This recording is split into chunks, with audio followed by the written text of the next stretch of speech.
কালারটার জন্য ইউলো একটা বেস লাগবে, ইউলো বেস দেখতেই পাচ্ছেন, ইউলো বেস লাগবে। তো আমরা ইউলো ড্রামটা দিয়ে রেখেছি। হ্যাঁ,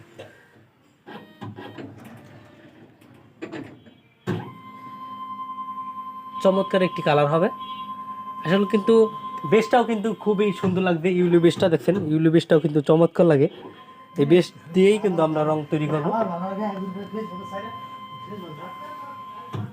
চমৎকার একটি কালার হবে।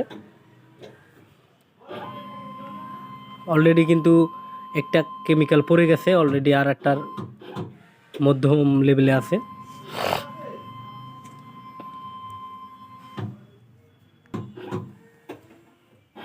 তিন নাম্বার কেমিক্যালটা পড়তেছে একটু অসেন ব্লু কালার,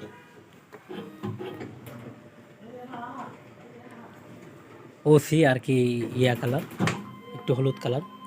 এরপর জিসি করবে মানে সবুজ, এরপর কিন্তু কালারটা হয়ে যাবে। ওকে, ও মাই গড,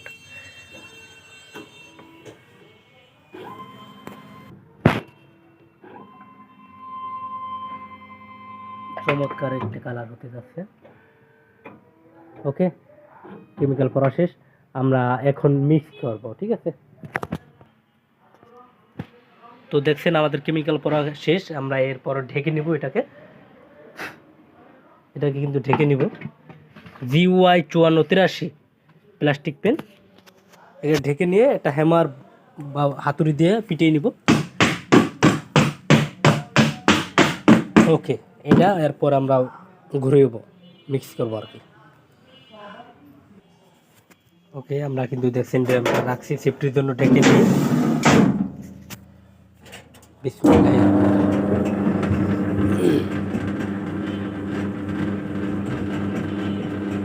মিক্স হওয়ার পরেই কিন্তু কালারটা দেখবেন, চমৎকার একটি কালার। ওকে, আমাদের এই ছিল কালার, চমৎকার একটি কালার দেখতে পাচ্ছেন। এই কালার GY 5483